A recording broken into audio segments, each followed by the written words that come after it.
This is the last and most recent unit that we did in class. And we're going to first talk about the Pythagorean theorem. It's used to find missing sides in right triangles. The theorem is a squared plus b squared equals c squared. A and b are the legs, and c is the hypotenuse. So on this example, you'll see we have A and C. A and B, we have both of the legs.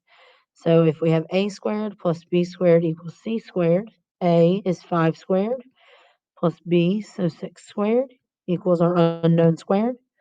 5 squared is 25. 6 squared is 36, equals C squared, our unknown. And then we add them together, and you get 61 equals C squared. But in order to get C by itself, you square root both sides. So C is going to equal, I'm going to do this to 2 decimal places because it's not a pretty number. It's 7.81. So now pause the video and try the next one. Notice that you do have the hypotenuse, but you're missing one of the legs. Okay, once you tried this, you should see that you have 12 squared plus x squared equals 13 squared. So 12 squared is 144 plus x squared, 13 squared is 169. So solve. Okay, so when you do that, you get x squared equals 25. Square root both sides. So we know that x equals 5. Hopefully you did okay on this. You can also use the Pythagorean theorem to determine if a triangle is a right triangle. Did not have the highlighter on. If you perform the Pythagorean theorem and the equation is equal, then the triangle is a right triangle. If it is not equal, then the triangle is not a right triangle. So if a squared plus b squared is greater than c squared, so like the two sides added together, it's going to be an acute triangle. If a squared plus b squared is less than c squared, it's going to be an obtuse triangle. So remember, we always want to have a and b be the two smaller sides and c be the largest side.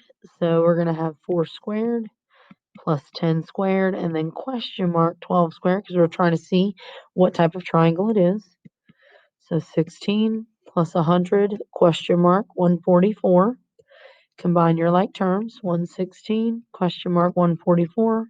Well, we know that 144 is larger, so this is going to be an obtuse triangle because the single side is larger. You should try these on your own and see how you do with them, and see how well you can figure this out on your own. Pause the video and try it, and then come back and I'll work them out. So we have A, B, and C. Remember, A is always smallest, B is middle, C is biggest. 9 squared plus 40 squared, question mark 41 squared. So 9 squared is 81, 40 squared is 1600, and 41 squared is 1681. So if you add these together here, you get 1681 and 1681, and since they are equal, this is a right triangle. Look at the next one. A is going to be 5, B is 7, C is 8. 5 squared plus 7 squared, question mark 8 squared. 5 squared is 25 plus 49, question mark 64. Combine these two. Oh no, 60, 70, sorry. 74, question mark 64. Well, 74 is bigger than 64, so this is going to be an acute triangle. There are 2 types of special right triangles. They are considered shortcuts. To kind of remember these rules, there's 2 different kinds. There's a 45, 45, 90, and a 30, 60, 90. And these are the rules. They'll be given to you on any problem you'll need to do on the test. Looking at these, number one is going to be a 45, 45, 90 because one of the angles is labeled. So these sides will be A, X and Y will both be equal to A. And remember the side that's given is A root 2. So we can use that to solve for A. Divide by root 2 on both sides because we want to get A by itself. So A is 3. Therefore, X is 3. And Y is also 3. Number 2 is a 30, 60, 90. So remember the side across from the 30 is A. The side across from the right angle is 2A. And the side across from the 60 is A root 3. So that's the side that's actually given to us. So we need to solve for A. Divide by root 3 on both sides. So A is 9. Therefore, X is going to be 9.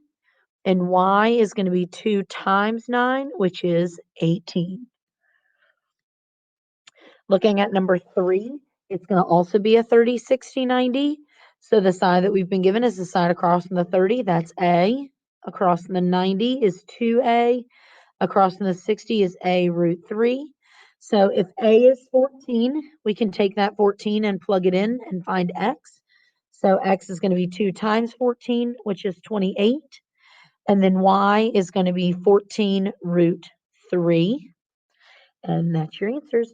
Looking over these and using the rules is the best way to practice these. So hopefully you'll look over a few more of them. We use trigonometry to find missing side lengths and missing angle measures. There are 3 trigonometric ratios: sine, cosine, and tangent. In order to correctly find the missing side or angle, you must use the correct ratio. And the other thing you're going to use and hear a lot is SOHCAHTOA. The way I like to write it is S-O over H, C-A over H, T-O over A. And what that means for sine, its sine is opposite over hypotenuse. Cosine is adjacent over hypotenuse. And tangent is opposite over adjacent. So remember, like I said, this is the way I like to write it, and it helps me remember kind of what's going on. And that's why I always write it on the paper to make sure I remember what is what. So what this is asking you to do here is figure out which trig ratio you would use. It's not asking you to solve. So we have the angle, we have the opposite, or that's what we're looking for, and we have the adjacent. So opposite and adjacent, if you use this,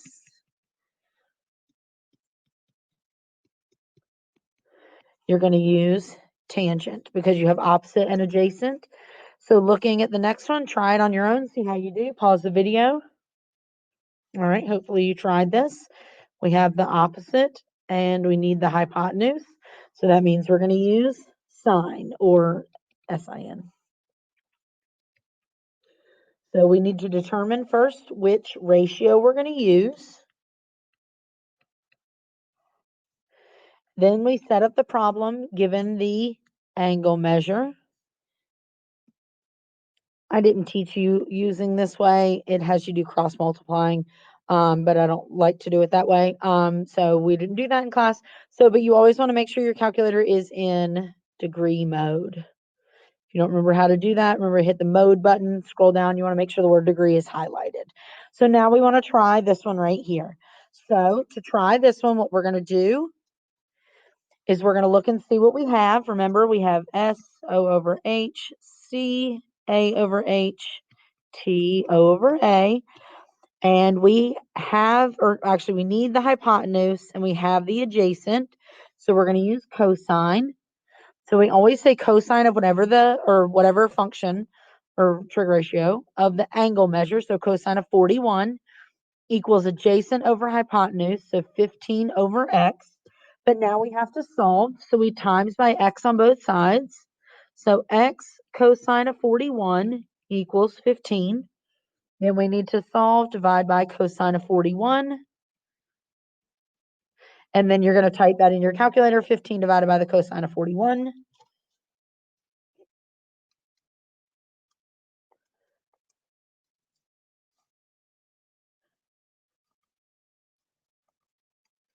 And you should get 19.88.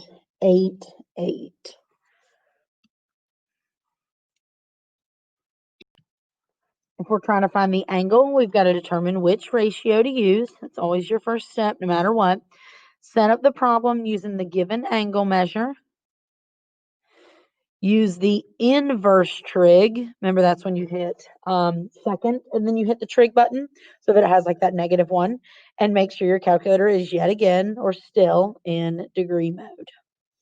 So to solve this first one, we're trying to find the angle down here at the bottom. We have the opposite and the hypotenuse, which means we're going to use sine. So sine of our unknown equals opposite, which is 1.4, over hypotenuse, which is 2.1. So then we're going to do inverse sine of 1.4 over 2.1, and that's going to give us our unknown.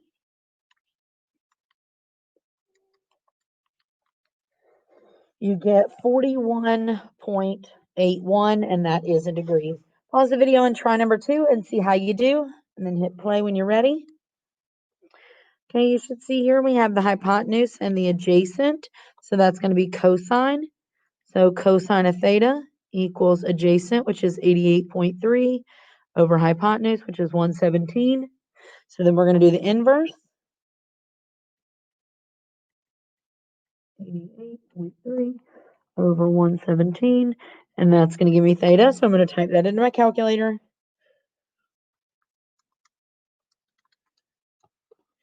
And I get 41 point, and there's a lot of 3 zeros and then like 7 6, so we're just going to call it 41 degrees.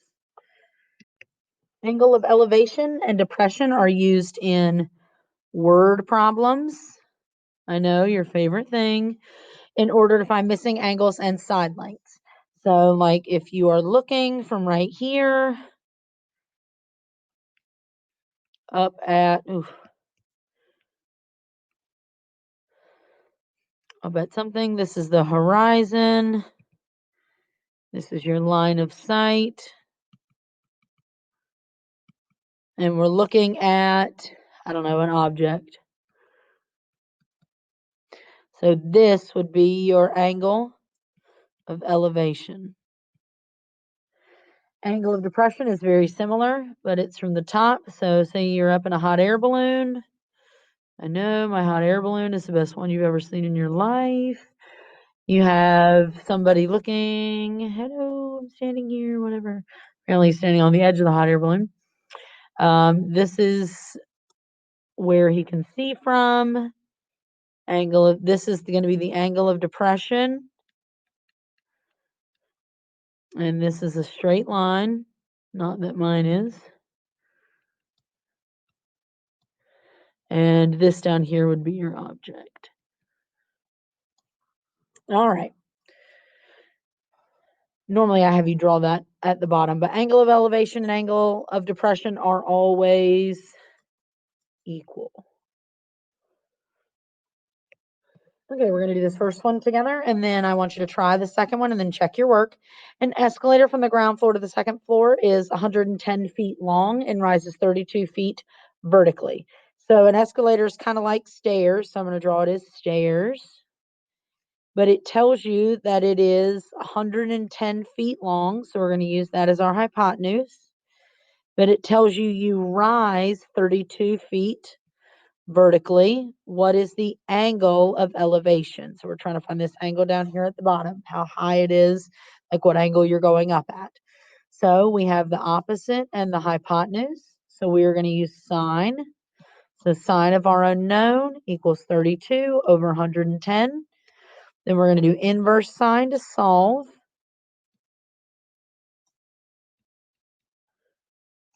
Ooh, that 100 does not look good. 110. Okay, and that's going to give me my angle. So I'm going to do that in my calculator. Inverse sine of 32 divided by 110 is my angle of elevation is 16.9 degrees. All right, hopefully you'll try this one on your own and pause it, and then you're just checking to see how it works and if you got the right answer. From the top of a lighthouse, you know y'all love my lighthouses. They're so beautiful. I don't even know what to draw at the top of this lighthouse. Whatever. I know you probably laugh at yourself, laugh at me every time I draw these lighthouses.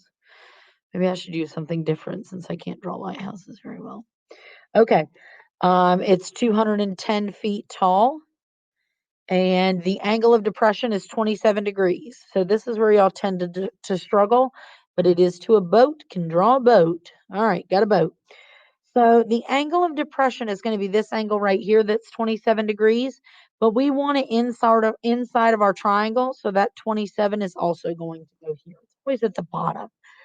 It asks us to find the distance from the boat to the foot of the lighthouse, so we're solving for this right here. So we have the opposite. We need the adjacent, which means we are going to do tangent. So tangent of 27 equals opposite, which is 210, over adjacent, which is x. So we solve by timesing by x on both sides. X tangent of 27 equals 210. Divide by tangent of 27. X equals 412.15 feet. Hopefully you did pretty well on this. If you have any questions, don't hesitate to reach out before your exam.